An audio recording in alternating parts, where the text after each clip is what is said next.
study of this morning is called Parshas Va-Yeshev. And I repeat again, Parshas Va-Yeshev. That is the parasha of this morning. That is what we are going to study, and it literally means is settled. That means Yaakov Avinu settled in the land of his father's sojourning, in the land of Canaan. That is where our father Yaakov Avinu settled down. Now we can see the statement of the Torah. It says, and Yaakov Avinu settled. It's no longer sojourning. It's no longer moving from one place to another. Now, technically, we can say that the promise that God has given to Abraham, Isaac, and Yaakov, yes, is taking hold. Even though they still have to go to Egypt for another 400 years and return back to the land to possess it. But technically, we can see now that promise that I'm going to give this land to you and to your descendant after you is taking shape, because our father is now settling down in the land of his father's sojourning. Now, I subtitle the parasha of this morning as the strength of Yaakov and the sibling rivalry. Why did I subtitle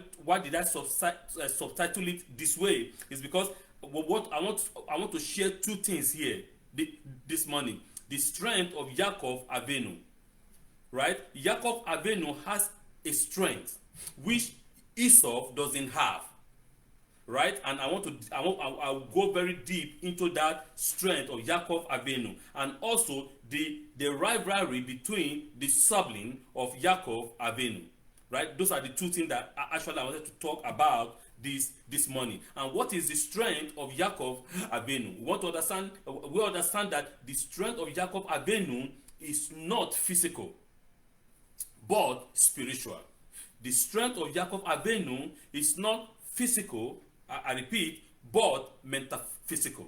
I want to understand that the strength of Yaakov is not this he-man, macho man, no, but his strength is what? Is understanding, knowledge, wisdom that leads him. They say a strong man, a wise man is not a man that can do like macho man, but a wise man or a strong man is a man that is wise. Your intellectual capability, that is your strength. That is your power. That is who make you who you are as a person, as a woman, or as a man, as a people, or as a nation. That is what I'm trying to tell us here this morning, that Yaakov Avinu's strength is in the capability of his mind. This is spiritual capability. And that, since he has the spiritual capability, then he can control the physical. Because we understand very well that everything that, as the Torah said, that everything that a man has is given to him from above. That means that whatever we have, it is not just physicality, but it has initially been given to us from the spiritual realm. Okay, and the second part of this, the rivalry between the sibling, we're going to see how the brothers of Joseph doesn't like him, how they could not sit with him in peace, how they could not sit with him in one particular place without looking for trouble against him. So we're going to talk also about that this morning in our parasha study of this morning. Yaakov's strength has other sources. Yaakov's strength has other sources, which explain the amount of text dedicated to him in the Torah. If I ask us the question, who has the largest or the biggest written about in the Torah, most of us say, hey, number one is Abraham. Yes, Abraham is the father, he is the beginner, he is the source of everything for us as the Hebrew people, right? But what I'm saying here is the largest amount of story in the Torah actually is not about Abraham. The largest volume of the Torah is actually about Yaakov Avinu. Yaakov has the largest amount of page in the Torah than Abraham Avinu. Why? Because Yaakov Avinu is a special person. He has this strength, he has this belief, he has this inner conviction that I have a mission. I have a mission on this planet that I have to achieve. And if not me, who else? If not me, is it my brother Esau that doesn't care? Is it, if not me, is it my brother Esau that just eats soup and forget about his life? Is it my brother Esau that show that I am macho, but has no spiritual and has no intellectual capability? Is that the person that I'm going to leave the legacy of my family to? Because understanding that Yaakov Avinu also studies his brother Esau perfectly well. He understood Esau as a man. That this man is a man that once you give him finance or you give him anything that he wants, he's ready to sell anything. He will sell, even though he will sell his own mama for money. Esau will sell anything for money, doesn't care. As far as his belly is satisfied, it's okay. Everything as we know it in our world now is about economy, right? They can commit crime in the name of economy. And that is what that is what Yaakov is telling us this morning, that it is not about in the economy. No, but it's about in our own individual soul. The Torah is teaching us this principle, that everything that we own in this life, everything that is concerning us in this life is decided from above. Which explains the amount of text, as I said, devoted to him, to Yaakov Avinu in the Torah. Everything about Yaakov is double. Remember that. His two names, the blessings that he receives and gives, his visions. He is two person because he is transformed in the course of the narratives from one person and to another. He changes from the self-seeking on the go, upwardly, mobile, aggressive, and yes, grasping Yaakov. Yaakov actually means he will overtake. That grasping the heel of his brother, telling us that he's going to overtake, he's going to supplant his brother. To the self-transcending patriarch, service, a purpose beyond himself, Yisrael, the one that does what? The one that overcome the spiritual. That is what Yisrael means. The one that has power with God, the one that wrestle with the divine, and the one that is what this man has become, from one to the other. That means from the physicality transcending to the metaphysical, from the physicality, from the flesh transcending to the spirit. And that is another kind of Adam that God has raised for the Hebrew people. You see, we can understand the first Adam. The first Adam was from the spirituality transcending to the physicality. But in the case of Yaakov Avinu, is the opposite case. He's transcending from the physicality, from the flesh to the spirituality, to the metaphysical. So thereby saying that I know who I am, I understand myself, and my purpose here on earth is not just to enjoy myself alone, not just to satisfy the flesh, as most of us will be thinking, I'm here to do what? To enjoy. Enjoy. That is good. But are you going to feed the flesh? And the soul will be dying. Are you going to feed the flesh and your soul is dead? That is what I want us to find out this morning. Let's understand. Let's bring out our soul. Let's feed our soul. Let's balance it up. Torah is balanced.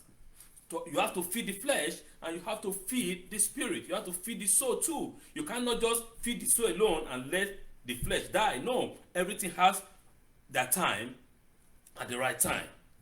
It takes time to tell such a story, and a lot can be said about it, about the life of Yaakov Avinu. But sufficiency to the day is the burden thereof. We need to know that.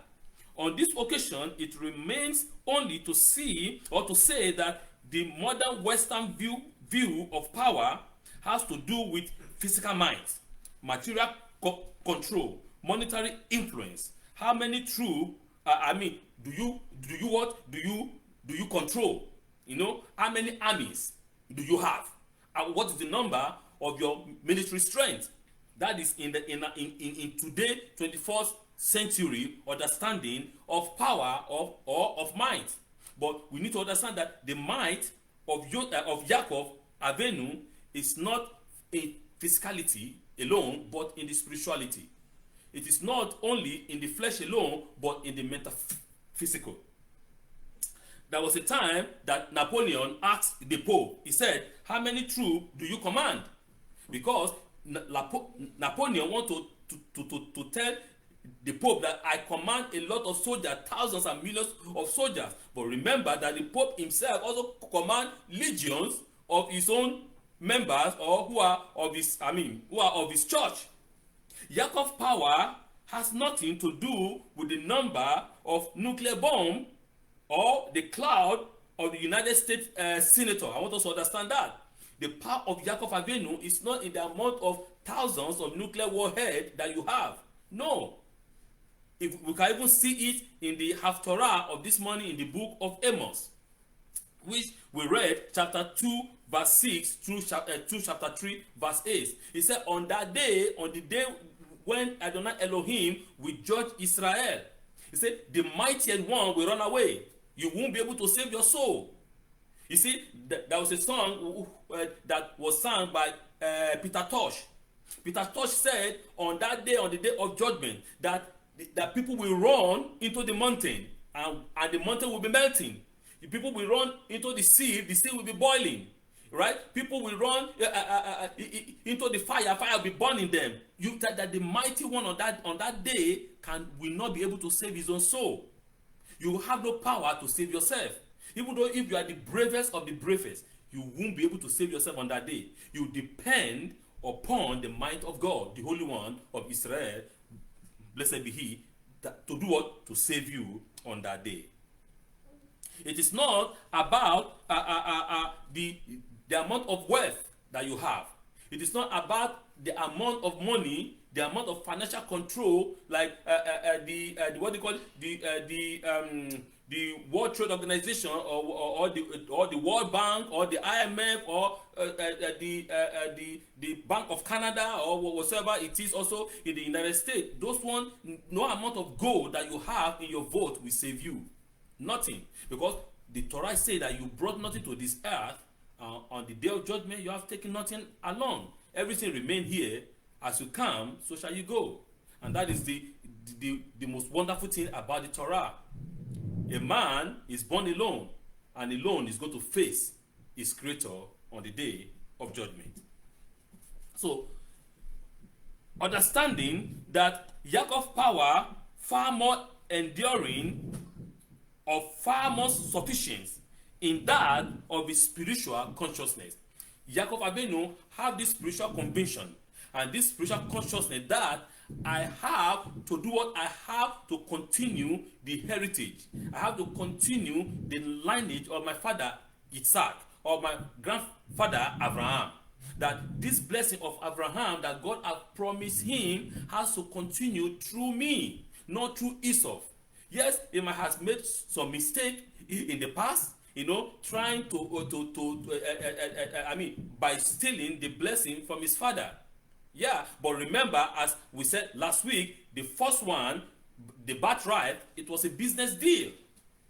Yaakov Avenu did not take by force the blessing of the firstborn. No, Esau, it was a business deal. As I said, Esau transact his own birthright for a soup, for a red soup.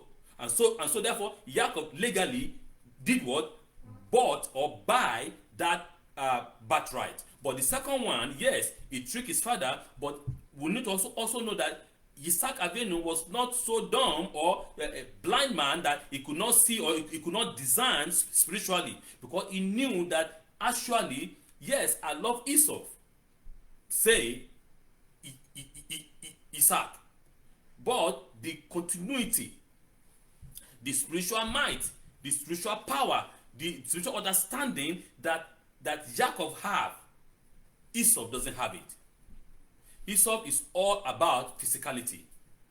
Esau is all about physical might. Esau is all about physical strength. not concerning, it's not about money, it's not about finance. It's not understanding that everything that a man has is actually given to him from the spiritual realm. And coming back to the second part of the message this morning that I want to discuss with us concerning the rivalry between the sibling. Yes, as I said many times on several cases, that the Hebrew family is a dysfunctional family. That I'll keep on saying, which is true, because we can see from the life of our forefathers Abraham, and also in the life of Isaac, and now continue in the life in the life of Yaakov Avinu, in the sense that we choose one over the rest, and not just choosing it, we even show it publicly, which I said it is completely detrimental to a family. For you to have a united family, a strong family, a family that stands as a heart, as one indivisible family, you don't have to show publicly preference of one child over the other. It will only bring anger, it will only bring resentment, it will only bring destruction of such a family. But we need to also understand that Joseph even was the youngest, one of the youngest. The first to the last, right? That is the 11th one.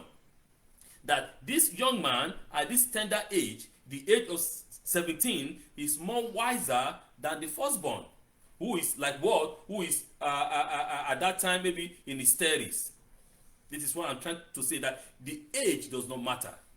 It is not the matter of your age in the spiritual realm. There are people that are as young as 5 or 6 or 7, but their spiritual understanding is so immense that you can't even imagine. You start thinking, what type of a child is this? Where does this child come from?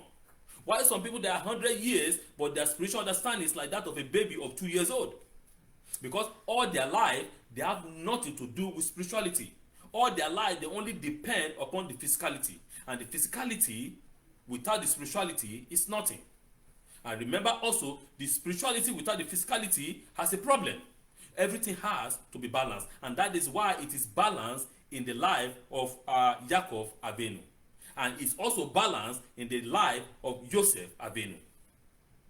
Joseph was a spiritual man, very smart, understanding, dwelling intent like that of his father Yaakov Avinu. The other of his brother are like Esau, who are just men of the field. They take care of what? Of the sheep, and so on and so forth. They only see with their physical eyes. They lack the spiritual eyes. They only see with their spiritual. They only see with their physical. What they can observe, what can convince their physical eyes. The third eyes, the spiritual eyes, they lack that. But Joseph was a different person. Joseph was able to understand and to see spiritually. At the age of 17, was able to understand dreams. While the rest, they dream, I don't even know if they can even interpret their own dreams. God gave him this special gift, and he used this gift to the maximum benefit for the family, not for himself. Just like the way God transformed Yaakov Avinu from a self-seeking man to someone who is completely different, who is to someone who is who has might with the divine, who has the interest of others in his life, not just about myself, ego, me, no, but concerning about the others. And the same quality we see in the life of Joseph. Joseph didn't say, I become the prime minister of Egypt. I am only second in command to Pharaoh, so therefore I can do whatever I want. I can kill my brothers, I can destroy. He remembered that these are my brothers. He remembered these are my what? Are the people that have the same DNA like me. The blood that runs in them is the same blood that runs in me. Yes, he was angry as a man. It is normal. He was angry as a man. It is normal. That is nothing bad about that. Because of what they did against him, they have to face the consequence of their actions. Like many people will say, I pray to one particular God, and that God is what has cleansed me, you know, and I have no sin now. I am free like the bird. I can do whatever I want to do. That doesn't work that way. We can see that in the life, in the story of the Torah. Torah tells us, yes, God has forgiven us. God has cleansed us from all our sin. But sometimes you still have to face the physical consequence of those sins. And the brothers have to face the physical consequence of the iniquity of the sin that they have committed against their brothers. A boy at the age of 17, a boy that has no what? No mama. Remember that. His mom died. He only has his father, and in the presence of his brother, the father is not there to save him. He depends upon himself alone and his God. So therefore, we can see that Joseph was exactly a copy of his father Yaakov. Sibling rivalry seems to be a trademark of our father, of the descendant of Abraham. First, there was Ishmael jealousy of Isaac, and also Esau and Yaakov were exactly soulmates, even though they were twins. Furthermore, is not even willing to fulfill the duty of a brother-in-law to Onan and raise a child in his dead brother's name. That is the sons of who? The sons of Judah. And Onan. Onan died, but is not even willing to do his own part according to the tradition, according to the custom of the people, of the Hebrew people. He refused. It was wicked in the sight of God, the Torah said. Onan also was wicked in the sight of God. So the question that we need to ask now also is, how did Judah raise his children? Judah also has to be questioned, because if Onan and were wicked, then that means there's a problem somewhere, right? So those are the things that we have to understand. Moreover, amongst Yaakov's own sons, Joseph cannot exactly be called Mr. Popular. As I said, he's not popular among his brothers. The Torah said they cannot even speak with him in peace. His own brothers sold him into slavery. Joseph, at the tender age of 17, found himself as a servant in a foreign land, enough to test the fiber of any young man, and Joseph's moral fiber was soon to be put into test. At the tender age of 17, can you imagine that you alone, no mama, no papa, nobody, you are sold into slavery? Not that you went willingly, but sold in bondage in another land. And now his morality, his moral fiber has to be put into test. So that is for a young man at that age to be able to withstand all the pressure. Then that boy actually is a very special boy. Joseph, a 17-year-old boy, probably with raging hormone like any other normal 17 years old, find his master's wife paying more attention to him than he would like. You know, when your master's wife begin to pay more attention to you than the rest of the workers of the house, and trying to make you look special, try to attract your attention. It is not just to make you look special, but that because she has another the second thought in her mind. She has another plan. It's not that she likes you, but what she wants from you is something else. And Joseph, at this tender age, understood what Potiphar's wife actually want from him. And what did he do? He rejected it completely. In the 21st century, right? In our world now, some young men will say, "Oh, this is good. My master's wife, he likes me so much that he's doing everything for me because I'm special." You see, the ego will give you rationale. It's going to rationalize that character in a different way, so that you cannot be able to do what to see spiritually, to see that this plan was actually not likeness but destruction. But Joseph, at the age of 17, was able to rationalize and understand spiritually, that this woman was not that she likes me, but has another intention against me. Potiphar's wife makes several attempts to seduce Joseph, but this 17 years old lad does not succumb to her all her plans, all the attempts, all the tricks that she threw at Joseph. When Joseph enlightened Potiphar's wife as to the reason why he is not willing to lie with her, he does not tell her that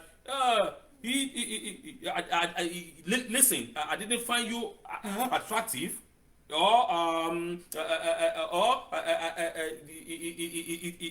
one thing or the other. But he said that Joseph's reason has nothing to do with fear or his preference in a woman. No. What was the reason? For Joseph, understanding is to him is that I cannot sin against God. That was number one. Because he understood and he knew that his master has given him everything in the house to control. Why can I sin? How can I do this against God and against my master?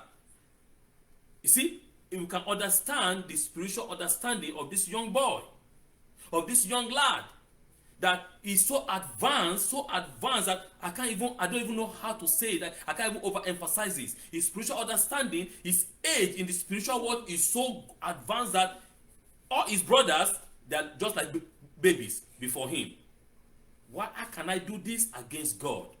Not against man first. He said against God and against my master. I can't do this. It is not good. It's unheard of. I can't do that because I am Hebrew. Understand that?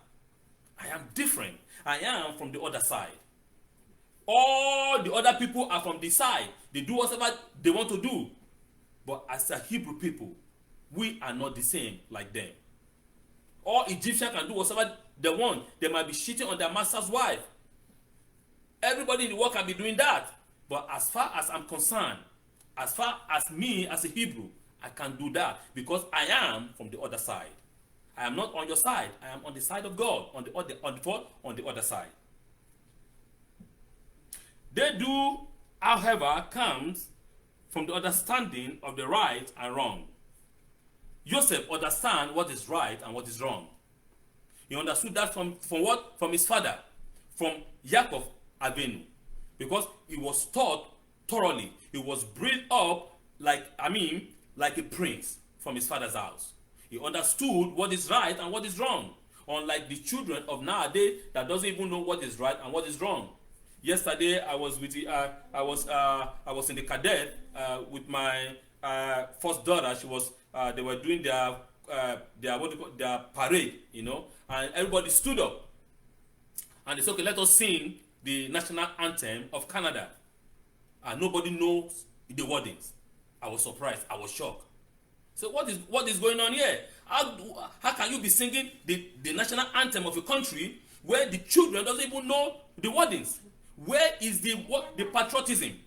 Where is the nationalism? Where is the patriotism that these children we are raising to love their country? If they don't even know the wordings of the national anthem, and I ask my children, what is going on? They say, oh, Papa, they don't teach us. We don't sing that at school. I was shocked. I remember in my days, every morning we sing the national anthem of my country. How can you raise children to be patriotic if they don't know the national anthem, the wording of the national anthem? How can they be patriotic? How can they love their country? That if you want to now force love on them, that is an artificial love because it is not part of them. They are not being raised from the beginning to love their home. And this goes out to the Canadian government. Please make it mandatory for all children at primary school age for them to be singing the national anthem of their country. This is patriotism. It is good. It will benefit them. It will benefit the country in the long runs.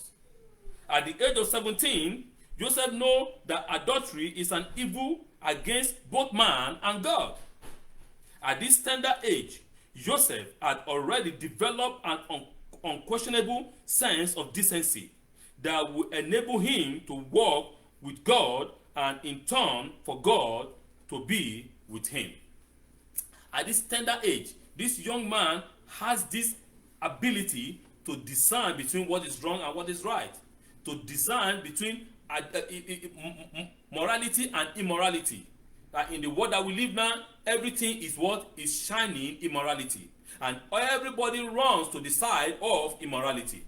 But we as the Hebrew people will remain on the other side. We will remain on the side of morality. For morality is the sense that make human being different from animals. For humans are not animals, and that's why we call ourselves a being. We are intelligent beings. We are not animals that act with instinct, right? So this word of encouragement, this word of understanding that I'm giving us this morning, I want it to enter into our mind, and let us digest this, and let us see that the strength, to see the strength of Yaakov, that the strength of Yaakov Avinu is not a physicality alone, but also in the spirituality.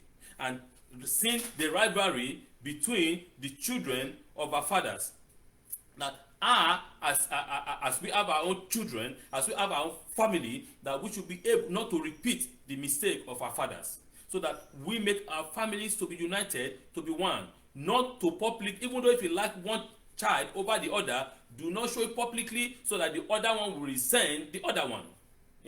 It is not right, it is not good. Let us love our children as one. Let us bring our children as a single soul before God, because all of us as the Hebrew people are single soul before God. Parshas Va-Yeshev. Shabbat Shalom.